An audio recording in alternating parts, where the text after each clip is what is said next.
تو ان الفاظ پر آپ نے غور کرنا ہے، ٹھیک ہے؟ یہ تیسرا کام ہے۔ جب آپ ان الفاظ پر غور کریں گے آپ کو قرآن کی فصاحت اور بلاغت سمجھ رہے ہیں بات؟ تو پہلی بات مرکزی مضمون کی تلاش، میں پھر دوہرا رہا ہوں۔ نمبر 2 آیات کے درمیان ربط، الفاظ کے درمیان ربط کو تلاش کرنا ہے۔ نمبر 3 متقارب القرآن، تو ایک جیسے الفاظ ہیں، لہو، لعب، ولی ولا نصیر، اس طرح کے جو الفاظ ہیں ان پر غور کرنا ہے۔ آیات میں جو صفات الہیہ ذکر ہیں ان پر غور کرنا ہے۔ اس کو سمجھنے کے لیے آیات کو حصوں میں کیا کریں، تقسیم کرنا ہے۔ پھر قرآن کے انذار و تبشیر ہونے پر غور کرنا ہے۔ قرآن کے آیات دلائل پر کیا کرنا ہے، غور کرنا ہے۔ اور آیات قسم پر کیا کرنا ہے، غور کرنا ہے۔ اب اگلی بات، درس قرآن کی 2 قسمیں ہیں۔ کتنی؟ 2 قسمیں۔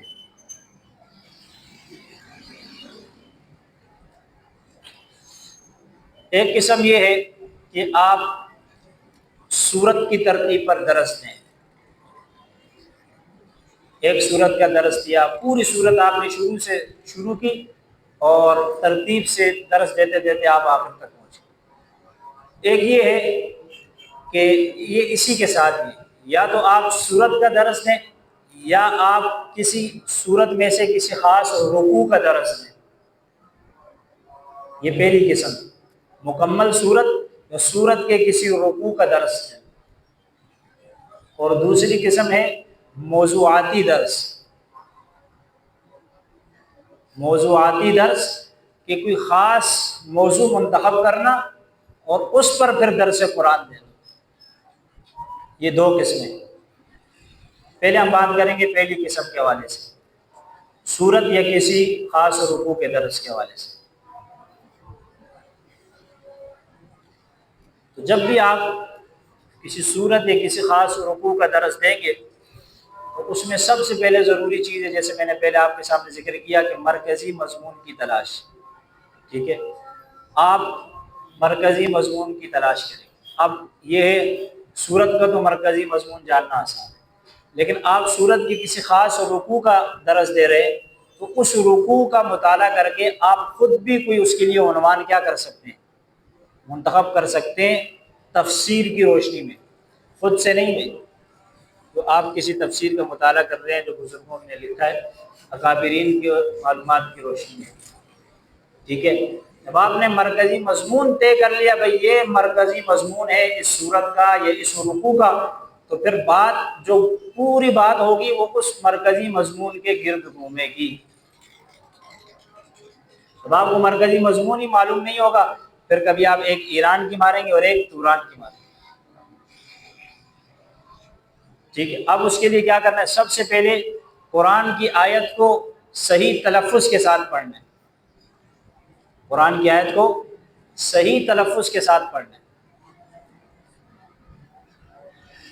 نمبر 2 با محاورہ ترجمہ، اس آیت کا آپ کو سب سے پہلے آیت کا صحیح تلفظ آنا چاہیے، اور نمبر 2 اس آیت کا ترجمہ آنا چاہیے۔ تو ترجمہ کون سا ہو؟ با محاورہ، ترجمہ با ادب ہو، شائستہ ترجمہ ہو۔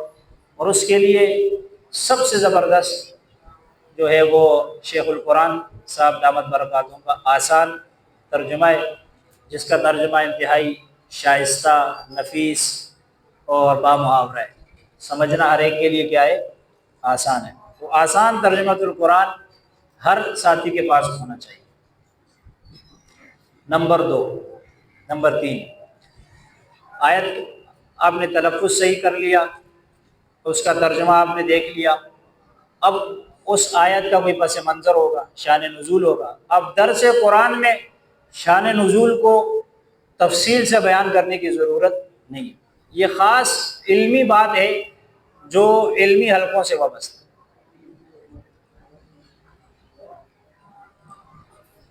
ٹھیک ہے؟ عوام کے سامنے آیت سمجھانے کے لیے آپ مختصراً وہ کیا کرتے ہیں، جو اس کا پس منظر ہے، شان نزول ہے، اس کو بیان کر کے مقصد کی بات کی طرف آپ آئیں۔ ہمارے یہاں کیا ہوتا ہے، درس قرآن شروع ہوتا ہے، اب اس آیت کا شان نزول ہے، سورہ فیل کا شان نزول کتنا لمبا ہے، وہ ابرہہ ہاتھیوں کو لے کے وہاں سے چلا اور پھر آیا اور عبد المطلب کے ساتھ اس کا وہ مکالمہ، وہ اونٹ قابو کر لیے، سب کچھ کر لیا، پھر وہ اونٹ لے کر پہاڑوں پر چلے گئے، وہ پورے درس میں وہ قصہ بیان ہوتا ہے اور بس قصہ ختم تو درس ختم۔ بھائی قرآن کا ایک ایک لفظ قیامت تک کے لیے رہنمائی۔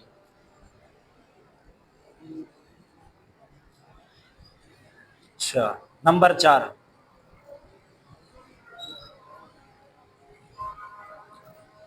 مشکل الفاظ کی تشریح۔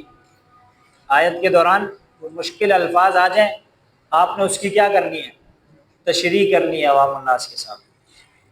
اور مشکل الفاظ کو سمجھنے کے لیے بیان القرآن حضرت تھانوی رحمہ اللہ کا سب سے بہترین ربط کے لیے اور مشکل الفاظ کے لیے حضرت تھانوی کے بیان القرآن بہترین اور شاندار، اور الفاظ کے معنی کو سمجھنے کے لیے مفردات القرآن علامہ راغب۔ نمبر 6، تفسیر۔ نمبر 5 لکھ لو، تفسیر کا بیان۔ دیکھو آپ نے آیت تلاوت کر لی، با محاورہ ترجمہ کر لیا، اس کا پس منظر شان نزول مختصراً بتا دیا، مشکل الفاظ کی آپ نے تشریح کر دی۔ اب آیت کی تفسیر کا وقت، تفسیر آیت کا وقت ہے۔ اب تفسیر سے پہلے آپ کیا بیان کریں گے، ربط بیان کی۔ جیسے پہلے بات آئی، آیت کو آپ نے 2-3 حصوں میں کر کے آیت کے درمیان کیا کرنا ہے، ربط بیان کریں۔ اب آیت کے درمیان ربط بیان ہو گیا، اب اس کی تفسیر کی باری ہے۔ تفسیر آپ جانتے ہیں سب سے بہترین تفسیر کیا ہے، تفسیر القرآن بالقرآن۔ قرآن کی تفسیر کس سے، قرآن سے۔ نمبر 2، تفسیر القرآن بالحدیث۔ نمبر 3، تفسیر القرآن بالآثار۔ سب سے پہلے تفسیر آپ کس سے کریں، قرآن کی تفسیر قرآن سے کریں۔ اگر قرآن کی تفسیر قرآن سے آپ کو نہیں ملی، آپ قرآن کی تفسیر حدیث سے کریں، پھر اس کے بعد آثار صحابہ سے کریں، پھر اس کے بعد تابعین اور اکابرین، پھر یہ بات کی باتیں ساری۔ اب یہ ہے کہ تفسیر القرآن بالقرآن ہم بھائی کیسے اس تک رسائی حاصل کریں۔ تو دیکھو جدید دور ہے، کیا دور ہے، جدید دور ہے۔ ایک ایپ ہے، اس کا نام اپنے پاس نوٹ کریں، الباحث القرآنی، الباحث الحا کے ساتھ، الباحث القرآنی۔ نمبر 2، الباحث الحدیث۔ یہ 2 ایپ ہیں الگ الگ۔ اب اس کو استعمال کا طریقہ کار یہ ہے، اب آپ لفظ صلاۃ پر قرآن کی آیات تلاش کرنا چاہتے ہیں کہ لفظ صلاۃ قرآن کی کتنی آیات میں ذکر ہے، تو آپ الباحث القرآنی ایپ پر جائیں گے، آپ نے صرف ادھر لفظ صلاۃ لکھنا ہے، وہ آپ کے سامنے قرآن کی تمام آیات حوالے کے ساتھ کھول کے رکھ دے گا کہ کن کن آیات میں لفظ صلاۃ کا ذکر ہے۔ زکوٰۃ کے متعلق آیات معلوم کرنی ہے، ادھر زکوٰۃ لکھا، پوری لائن سے زکوٰۃ کے متعلق پورے قرآن کی آیات۔ کوئی بھی لفظ آپ لکھیں، وہ اس لفظ سے متعلق قرآن میں جتنی آیات ہوں گی وہ ساری وہ آپ کو وہاں دے دیں گے۔ اس کے لیے کتاب المحجم المفہرس، پہلے لوگ اس کتاب کو دیکھتے تھے، اس کتاب میں یہ کتاب بھی ملتی ہے، آپ کو کوئی آیت تلاش کرنی ہے، وہ لفظ دیکھا، اس لفظ سے متعلق وہاں فہرست میں گئے اور اس آیت ساری، لیکن وہ چیز اب آسان ہوگی، کس میں آ گئی، موبائل میں آ گئی۔ اب آپ رستے میں جا رہے ہیں، اب الباحث القرآنی نکالیں، اس پر وہ آیت لکھیں، وہ قرآن کی ساری آیات آپ کے سامنے آ جائیں گی، قرآن کی تمام احادیث آپ کے سامنے۔ لفظ تقویٰ آپ لکھیں، وہ آپ کو پوری تفصیل سے آپ کو بتا دے گا۔ 1 منٹ کے اندر، 1 منٹ سے بھی کم میں آپ کے موضوع سے متعلق قرآن میں جتنی آیات ہوں گی سب آپ کے سامنے۔ مشکل ہے قرآن کی آیت نکالنا، یہی آسان۔ پہلے مشکل تھا لیکن اب کیا ہو گیا، آسان ہو۔ اسی طرح یہ فنون کے متعلق بھی اس طرح کی ایک ایپ ہے کہ آپ کسی بھی فن، الباحث الفن یا فنون اس طرح اس کا عنوان ہے، آپ کسی بھی فن کے متعلق معلومات حاصل کرنا چاہتے ہیں اس ایپ پر جائیں، آپ لکھیں منطق کے متعلق آپ کو پوری معلومات مل جائے گی۔ آپ صرف لکھیں، صرف کے متعلق معلومات، بلاغت لکھیں، بلاغت کے متعلق آپ کو معلومات۔ یہ دور معلومات تک رسائی بہت آسان ہے۔ مولانا عبد الرحمن مدنی صاحب ایک مرتبہ تشریف لائے تو ان کے سامنے ایک ساتھی نے عرض کیا، کہا آپ ماشاءاللہ بہت قابل ہیں، باصلاحیت ہیں، بڑے بڑے کام آپ نے کیے، آپ نے کوئی کتاب کیوں نہیں لکھی؟ حضرت نے بڑا پیارا جواب دیا، کہا ہمارے اکابر نے اتنا کچھ لکھ دیا ہے، اب اور کچھ لکھنے کی ضرورت نہیں۔ اب ہمارا کام ہے جو اکابر نے لکھ دیا اس کو پڑھ کے لوگوں کو بیان کرتے، یہ بھی ہم سے ہو جائے تو بہت بڑی بات ہے۔ آج ہر بندہ 6 کتابیں سامنے رکھتا ہے اور 7ویں لکھ دیتا۔ جتنی تقریر میں آپ کو سنا رہا ہوں 3-4 جمعرات سے کہ میں فن کتابت پر کوئی کتاب نہیں لکھ سکتا، جتنی کتابیں مارکیٹ میں بک رہی ہیں اس سے اچھی لکھ سکتا، لیکن مقصد نہیں حاصل ہو، سمجھ رہے بات؟ تو مقصد یہ ہے کہ جو بڑوں نے لکھ دیا اس کو دوسروں تک کیا کر دو، پہنچا دو۔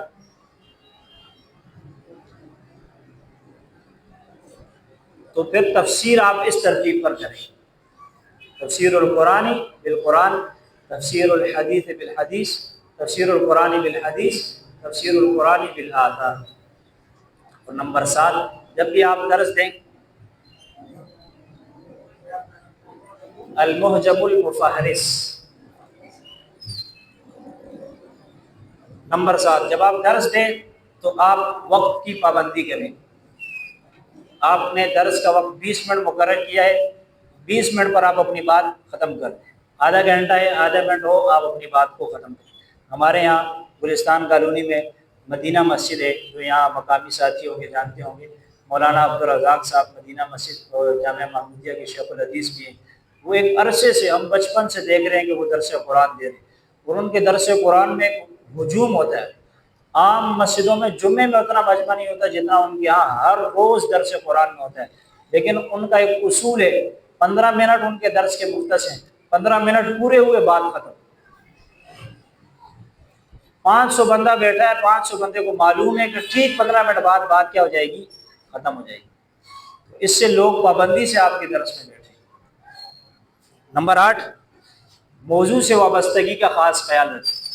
یہ نہ آپ بات کر رہے ہیں، بات سے بات نکال کر ادھر سے ادھر، ادھر سے ادھر اور ادھر سے ادھر۔ جیسے میں نے آپ کو پچھلے جمعرات بتایا کہ وہ جب بھی بات کرتا تو حضرت حسین رضی اللہ تعالیٰ عنہ کی فضیلت پر بیان کرتا، تو بات گھما کے کہاں لے آیا؟ حضرت حسین کی فضیلت پر۔ نمبر 9، جب آپ درس دیں تو درس میں سب سے پہلے بھی اپنے درس کا خلاصہ بیان کریں اور آخر میں بھی اپنے درس کا خلاصہ بیان کریں۔ شروع میں درس کا خلاصہ سوالیہ انداز میں بیان کریں اور آخر میں درس کا خلاصہ نتیجے کے طور پر بیان کریں۔ سمجھ لیں؟ اور نمبر 10، بھئی آپ نے جو درس دیا اس سے ہمارے لیے کیا سبق ہے، کیا حاصل ہوا، کیا وصول ہوا۔ نمبر 11، دعائیہ کلمات سے اپنے درس کو ختم کریں۔ دوسری قسم جو ہے وہ موضوعاتی درس ہے، درس قرآن کے متعلق۔ سب سے پہلا مرحلہ اس میں یہ ہے کہ آپ موضوع کا انتخاب کریں کہ آپ نے کس موضوع پر درس دینا ہے۔ اس میں ضروری ہے کہ آپ اس چیز کا لحاظ کریں کہ آپ کے درس کا وقت کون سا ہے، حالات کیا چل رہے ہیں، آپ کے سامعین کس لیول کے لوگ ہیں۔ ان تمام چیزوں کو دیکھ کر آپ نے جو ہے وہ موضوع کا انتخاب کرنا ہے۔ پھر موضوع ایسا ہو کہ وہ زندہ موضوع ہو، مردہ موضوع نہ ہو۔ زندہ موضوع کا مطلب یہ ہے کہ جس کی ضرورت ہو۔ مردہ موضوع مثال کے طور پر آپ کہیں بھئی میں خوارج کے عقائد لوگوں کو بتاتا ہوں، آج لوگوں کو خوارج کے عقائد بتانے کا کوئی فائدہ ہوگا؟ نہیں ہوگا۔ آج ضرورت ہے آپ ملحدین کے عقائد لوگوں کو بتائیں کہ لوگ دڑا دڑ کیا ہو رہے ہیں، ملحد ہو رہے ہیں۔ عیسائیت 2/3 ختم ہو چکی ہے، ملحد ہو چکی۔ اس وقت دنیا کا سب سے بڑا فتنہ الحاد ہے۔ سمجھ رہے ہیں؟ ہم بریلیوں کو فتنہ بولتے رہے، وہ ہمیں بولتے رہے، ہم اہل حدیث کو فتنہ بولتے رہے، وہ ہمیں بولتے رہے، لیکن پھر بھی ہم آج آ کر کسی نہ کسی نقطے پر کیا ہو جاتے ہیں، جمع ہو جاتے ہیں نا۔ لیکن یہ وہ لوگ ہیں جن کے ساتھ ہم کسی بھی نقطے پر جمع نہیں ہو سکتے، ہم نے اپنا وقت ان کاموں میں صرف کیا۔ تو موضوع زندہ ہو، موضوع ایسا ہو جس پر لوگ عمل کر سکیں، موضوع ایسا ہو جس سے لوگوں کی اصلاح ہو، موضوع ایسا ہو جو معاشرے کی ضرورت ہو۔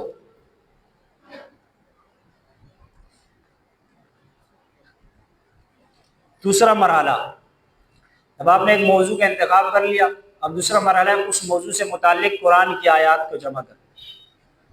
تو وہ جمع کرنے کا طریقہ میں نے آپ کو بتا دیا کہ آپ الباحث القرآنی پہ جائیں گے اور وہاں اپنے موضوع سے متعلق لفظ لکھیں گے تو آپ کو ساری آیات اس سے کیا ہو جائیں گی، مل جائیں گی۔ اسی طرح احادیث کو جمع کرنا،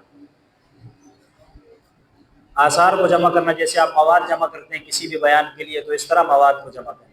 تیسرا مرحلہ یہ کہ آپ نے آیات کا انتخاب کر لیا، بھائی میرا یہ موضوع ہے، تقویٰ میرا موضوع ہے، یہ 4 آیات ہیں، اب اس پر تیاری کیسے کرنی ہے؟ آپ تفاسیر کی طرف مراجعت کریں۔ جو 4 آیات آپ نے طے کر لی کہ بھی ایک آیت سورہ بقرہ کی فلاں نمبر ہے، ایک آیت سورہ آل عمران کی فلاں نمبر ہے، ایک آیت فلاں سورت کی فلاں نمبر ہے۔ اب آپ نے تفاسیر، جو تفسیر آپ کے مطالعے میں ہے، پہلے ایک آیت کی تفسیر کو دیکھا، پھر دوسری آیت کی تفسیر کو دیکھا، پھر تیسری آیت کی تفسیر کو دیکھا، پھر چوتھی آیت کی تفسیر کو دیکھا۔ اب پھر آپ کو اس میں کیا ہوگا، آپ کو آپ کے موضوع سے متعلق بہت ساری ایسی باتیں ہوں گی جو پہلی آیت سے ملیں گی، بہت ساری ایسی باتیں ہوں گی جو دوسری آیت کے ذیل میں ملیں گی، بہت ساری ایسی باتیں ہوں گی جو تیسری آیت کے ذیل میں ملیں گی، بہت ساری ایسی باتیں ہوں گی جو چوتھی آیت کے ذیل میں۔ مثال کے طور پر آپ کا موضوع ایسا ہے، جیسے میں آپ کو مثال موضوع ہے اطاعت۔ کون سا موضوع ہے؟ اطاعت، اطیعوا اللہ و اطیعوا الرسول و اولی الامر منکم۔ اب اطاعت موضوع ہے، اب آپ نے اس کے متعلق آیات جمع کر، اب اس میں بہت ساری باتیں ہیں۔ نمبر 1، اطاعت کا حکم کیا ہے؟ نمبر 2، کن کی اطاعت کرنی چاہیے؟ نمبر 2، کن کی اطاعت نہیں کرنی چاہیے؟ سمجھ رہے ہیں بات کو؟ اور اطاعت کی کتنی قسمیں ہیں؟ سمجھ، قرآن میں کس کس کی اطاعت سے ہمیں منع کیا ہے، کس کی اطاعت کرنے کا حکم دیا ہے، کس کی اطاعت فرض ہے، کس کی اطاعت جائز ہے، کس کی اطاعت مستحب ہے۔ اب دیکھو یہ ساری بات، لیکن آپ کو ایک بات ملے گی ایک آیت میں، دوسری بات ملے گی دوسری آیت میں، تیسری بات ملے گی تیسری آیت میں۔ ایک آیت میں آپ کو ملے گا بھائی اس آیت میں حکم ہے، کیا ہے؟ اطیعوا اللہ و اطیعوا الرسول۔ یہ اللہ نے حکم دے دیا کس کی اطاعت کرو، اللہ اور اس کے رسول کی کیا کرو؟ اطاعت کرو۔ اب اسی طرح آپ کو جو ہے وہ بہت سی آیات ایسی ملے گی، وَلَا تُطِعِ الْمُكَذِّبِينَ وَلَا تُطِعِ الْكَافِرِينَ وَالْمُنَافِقِينَ، کہ آپ کافروں کی اطاعت نہ کرو، منافقین کی اطاعت نہ کرو، جھوٹوں کی اطاعت نہ کرو۔ وَلَا تُطِعْ كُلَّ حَلَّافٍ مَّهِينٍ، کہ جھوٹی قسمیں کھانے والوں کی کیا کرو؟ اطاعت نہ کرو۔ مَنَّاعٍ لِّلْخَيْرِ مُعْتَدٍ أَثِيمٍ، حد سے تجاوز کرنے والوں کی، خیر کے راستے سے منع کرنے والوں کی اطاعت نہ کرو۔ یہ سب کچھ قرآن میں۔ تو ایک موضوع کے بہت سارے جز بنیں گے، ایک بات آپ کو ایک آیت کے ذیل میں ملے گی، دوسری بات دوسری آیت کے ذیل میں ملے گی، تیسری بات تیسری آیت کے ذیل میں ملے گی، تو آپ نے اس کو ترتیب دینا ہے۔ سمجھ میں آ رہی ہے بات؟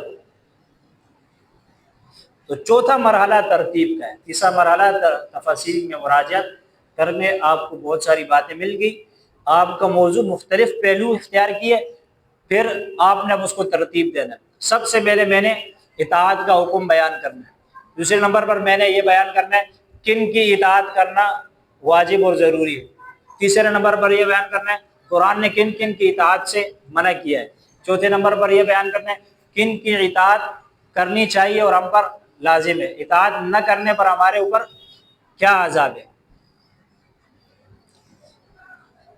اور اطاعت کی حکمت کیا۔ یہ ساری اب آپ اس کو ترتیب سے جمع کریں گے اور آپ ترتیب سے لوگوں کے سامنے بیان کریں گے تو لوگوں کو فائدہ نہیں ہوگا، ظاہر سی بات ہوگا۔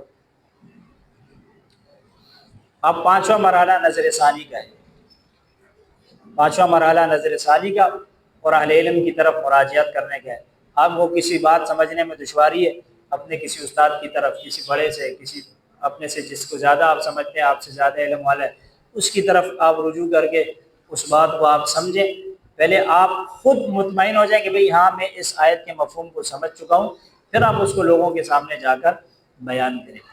آخری مرحلہ خاکہ بنا لیں، اس کا کیا بنا لیں؟ خاکہ بنا لیں کہ بھئی یہ آیات ترتیب سے لکھ دیں اور ان کا مختصر معنی، مشکل الفاظ کے معنی ایک صفحہ بنا لیں۔ آپ جب درس قرآن دینے کے لیے جائیں، قرآن کھولا، اب اس صفحے پر آپ نے آیت پڑھی اور یہی وہ اپنا چھوٹا سا پرچہ اسی قرآن کے اندر رکھ دیا، اور اسی قرآن کو، اس صفحے کو دیکھ کر آپ ترتیب سے ایک بات، دوسری بات، تیسری بات، چوتھی بات بیان کرتے ہیں۔